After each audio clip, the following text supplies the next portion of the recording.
तक चीन के अस्पतालों में मरीजों की भारी भीड़ देखने को मिल रही है। चीन के कई राज्यों में इमरजेंसी घोषित एचएमपीवी वायरस को लेकर भारत सरकार अलर्ट पर है। एनसीडीसी को गंभीरता से निगरानी रखने का निर्देश दिया गया है। तो चीन में एक और खतरनाक वायरस की दस्तक हो चुकी है। एनसीडीसी को गंभीरता से इस पर निगरानी रखने का निर्देश दिया गया है। कोरोना के बाद चीन में एचएमपीवी वायरस की दस्तक हो गई है। चीन के अस्पतालों में मरीजों की भारी भीड़ देखने को मिल रही है और कोरोना के बाद ये एचएमपीवी वायरस है, जहां पर चीन के कई राज्यों में इमरजेंसी घोषित कर दी गई है। तो इस वायरस को लेकर भारत सरकार अलर्ट पर है।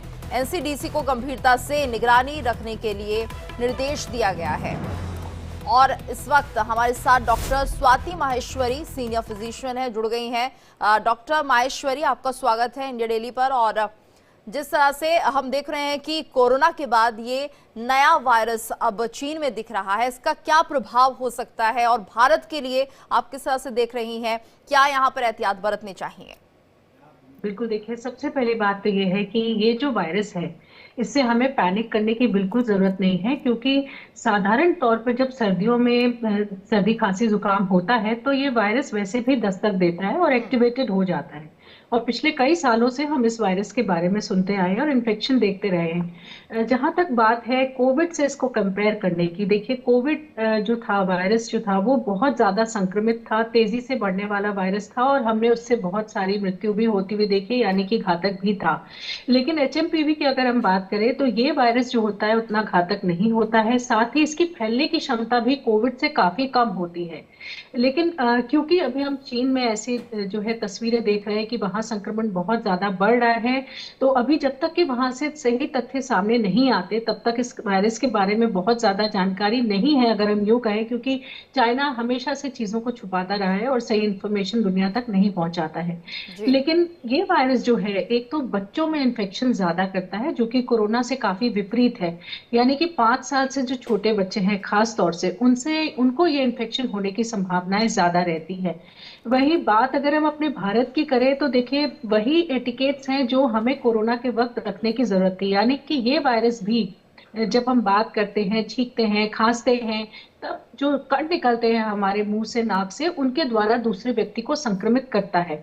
इसलिए हमें सबसे पहले एक तो मास्क के बारे में ध्यान रखना दोबारा से जरूरी होगा कि हम अगर क्राउडेड स्पेसेस में निकल रहे हैं या हमारे आसपास कोई ऐसा व्यक्ति है जिसे कॉमन कोल्ड है, तो हमें मास्क का एहतियात जरूर रखना चाहिए। दूसरा, हाथ धोने की जो हमारी एक रूटीन है वो हमें जो है बहुत अच्छे से फॉलो करना चाहिए, क्योंकि हम एक बहुत बड़ी बीमारी को रोक लेते हैं अगर हम हाथ धो करके खाना वगैरह खाते हैं, या हम बेवजह अगर अपने चेहरे को नहीं छूते रहते हैं, क्योंकि यहीं से संक्रमण अंदर जाता है। तो ये दो चीजों का अभी हमें खास तौर से ध्यान रखना होगा। वहीं अगर आप देखें तो सरकार ने भी ये बात बोली है कि हमारे जितने भी इंस्टीट्यूट्स हैं जहां पर हम इस तरह के केसेस देखते हैं, वहां कोई केसेस में इजाफा नहीं हुआ है। यानी कि अभी भारत में इस वायरस ने कोई ऐसी दस्तक नहीं दी है, ना यहाँ पर कॉमन कोल्ड एंड फ्लू के जो केसेस हैं वो बढ़े हैं। तो ये एक अच्छी बात है और इससे ये साफ तौर से लगता है कि अभी कोई डरने की बात नहीं है, लेकिन हमें कॉशियस रहने की जरूरत है। और उसके लिए हमें यही एहतियात है जो बरतने की जरूरत है कि हम मास्क लगाएं, हाथों को धोएं, और चीन जैसे देशों में जहां इस वक्त ये संक्रमण फैल रहा है उधर ट्रैवल करने से बचें, ये कोशिश हम कर सकते हैं। और वही अगर इस वायरस को भी तो देखें तो जनरली 1 हफ्ते में लोग जो है वो ठीक हो जाते हैं इससे। खास तौर से जो शुरुआती लक्षण दिखाई देते हैं वो बिल्कुल कॉमन कोल्ड की तरह ही है, नाक बहना या बहुत ज्यादा बलगम आना या नाक जो है बंद हो जाना या खराश होना, गले में बुखार होना, हल्का खांसी होना, तो इसी तरह के शुरुआती लक्षण दिखते हैं।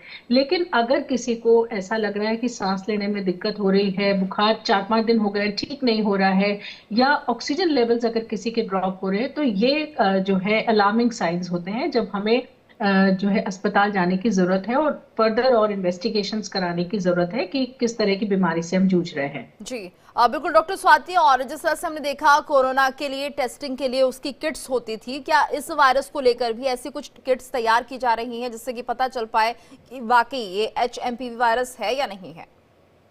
देखिए, जिस तरह से कोरोना के लिए आरटीपीसीआर होता था, उसी तरह से एचएमपीवी के लिए भी आरटीपीसीआर का टेस्ट ही किया जाता है। लेकिन क्योंकि ये संक्रमण बहुत तेजी से नहीं फैलता है और इसके मामले भी बहुत ज्यादा पीछे सामने नहीं आए हैं, जी। ऐसी स्थिति में अब इसकी किट्स जो है वो सरकार इस तरफ ध्यान देगी कि और ज्यादा तैयार की जाए, और अगर जरूरत पड़े तो हम अपने एयरपोर्ट्स पर या जहां से भी एंट्री होती है लोगों के अंदर, उन जगहों पर इसका इस्तेमाल हम कर सके। लेकिन तकनीक है हमारे पास और उसको तेजी से जो है फैलाने में ज्यादा वक्त नहीं लगेगा। जी, और जैसे कि आपने बताया डॉक्टर स्वाति, इसमें जो बच्चे हैं वो ज्यादा कहीं ना कहीं इसकी चपेट में आ सकते हैं, ऐसा आप कह रही हैं। अगर बुजुर्गों की बात करते हैं तो उनके लिए किस तरह से प्रभाव रहेगा?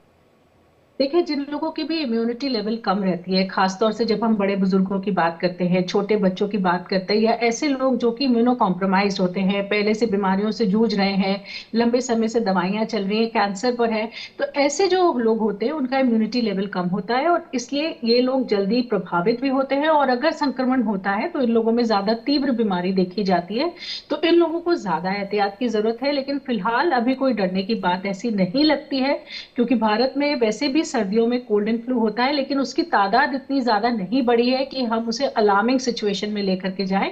लेकिन बड़े बुजुर्गों को इस मौसम में फ्लू की वैक्सीन आती है, वो जरूर लगवानी चाहिए। उससे वो काफी हद तक सुरक्षित होते हैं। हर साल इन महीनों में वो फ्लू की वैक्सीन आती है, वो जरूर लगवाएं।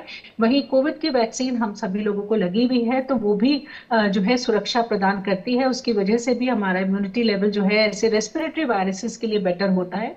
तो चिंता नहीं करें, लेकिन एहतियात जरूर बरतें और जी ये फ्लू वैक्सीन जरूर लगवाएं। जी बिल्कुल। और डॉक्टर स्वाति, खबरें ये भी हैं कि चीन में डेथ रेट भी बढ़ रहा है इस वायरस से, तो डर इसलिए ज्यादा बना हुआ है। जी हाँ, देखिए, जब बहुत तादाद में मरीज सामने आते हैं तब जो है एक तो सिस्टम्स ओवरवेल्म होने लग जाते हैं। साथ ही ये भी देखा गया है कि कभी कभी ऐसे में जो है सिवियर इन्फेक्शन सामने आते हैं। अगर साफ तौर से तो देखें, अभी तक बहुत ज्यादा इन्फॉर्मेशन चीन के द्वारा नहीं दी है। उन्होंने भी बार बार यही बात बोली है कि ये कॉमन वायरस है और इसलिए सर्दियों में इसका इन्फेक्शन बढ़ता ही है और इसीलिए हम बढ़ता हुआ देख रहे हैं। आने वाले वक्त में हमें और ज्यादा जानकारी इसके बारे में मिलेगी और तब हम और साफ तौर से ये बात बोल पाएंगे। लेकिन वैसे अगर देखें तो ये जो वायरस है ये बहुत ज्यादा घातक वायरस नहीं है। लेकिन जिन लोगों की इम्यूनिटी लेवल बहुत कम है या जो नवजात शिशु हैं, उन लोगों में खास तौर से ये देखा गया है कि ऐसी स्थिति में ये वायरस गंभीर रूप भी ले सकता है और निमोनिया के जो फीचर्स है वो सामने आने लगते हैं और पूरा जो बॉडी है वो इन्फेक्टेड होने की संभावनाएं बढ़ जाती है। जी बिल्कुल। और डॉक्टर स्वाति, जो लोग चीन की तरफ रुख करते हैं या फिर चीन में जिनका कारोबार है, किसी काम से जा रहे हैं, उनके लिए क्या एहतियात आप बताएंगे? बिल्कुल, देखिए, एक तो फिलहाल अगर आप रोक सकते हैं और नहीं जाना है तो वो बहुत अच्छी बात है। लेकिन दूसरी बात ये कि आप मास्क का वहां पर जो है जरूर ध्यान रखें कि आपको मास्क लगाकर रखने की जरूरत है।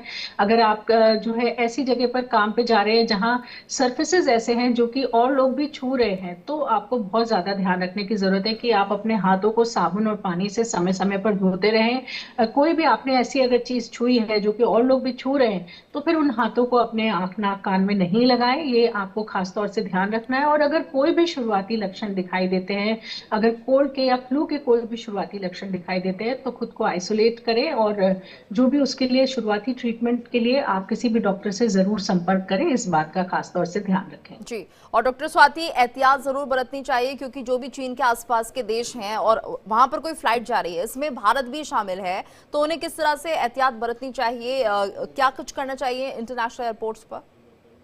देखिए, बिल्कुल सरकार इसकी तरफ जो है नजर लगाई हुई है और मॉनिटरिंग कर रही है। और जैसे हमने पहले भी कोरोना के वक्त में देखा कि टेस्टिंग ट्रैकिंग वगैरह की जाती थी, यानी कि जो लोग बाहर से आ रहे हैं उनकी एहतियातन तौर पे टेस्टिंग की जाती थी और उन लोगों को ट्रैक भी किया जाता था कि वो अंदर रहने के बाद कोई बीमार तो नहीं पड़ रहा है, किसी को सिम्टम्स तो नहीं दिखाई दे रहे हैं। इस तरह से जो है फिर से सरकार जो है इसकी तरफ सोचेगी कि अगर संक्रमण बहुत ज्यादा बढ़ता है और चिंताजनक बातें उभर करके सामने आती है, तो सरकार भी एयरपोर्ट्स पर और जो भी हमारे एंट्री पॉइंट्स है वहां पर इस टेस्टिंग को दोबारा चालू करेंगे, ताकि हम संक्रमण को अंदर देश में जो है ज्यादा से ज्यादा घुसने बिल्कुल नहीं दें। जी, और एक बात और स्वाति जी, ये बताइए कि अगर यहाँ पर किसी को आइसोलेट करके क्या कुछ होना चाहिए, प्रक्रिया क्या होनी चाहिए अगर किसी को ये वायरस हो जाता, अटैक करता है, तो फिर किस तरह की प्रिकॉशंस होनी चाहिए या फिर उसके बाद क्या मेजर्स लेने चाहिए? बिल्कुल, देखिए, अगर ये लगता है कि हाँ संक्रमण घातक है और इसके बढ़ने की संभावनाएं बहुत ज्यादा है, अगर ये इन्फेक्शियस बहुत ज्यादा है, क्योंकि वैसे ये वायरस इतना ज्यादा इन्फेक्शियस नहीं होता है। अगर ऐसा लगता है कि हाँ वायरस जो है उसमें कुछ म्यूटेशंस हुए हैं और वो बहुत ज्यादा इन्फेक्शियस हो गया है या घातक हो रहा है, तो ऐसी स्थिति में सरकार जो है लोगों को टेस्ट करेगी एंट्री पॉइंट्स पर, और साथ ही में उनको आइसोलेट भी किया जाएगा। यानी कि ये बात का ध्यान रखा जाएगा कि उनमें कोई लक्षण उभर करके सामने तो नहीं आ रहे हैं।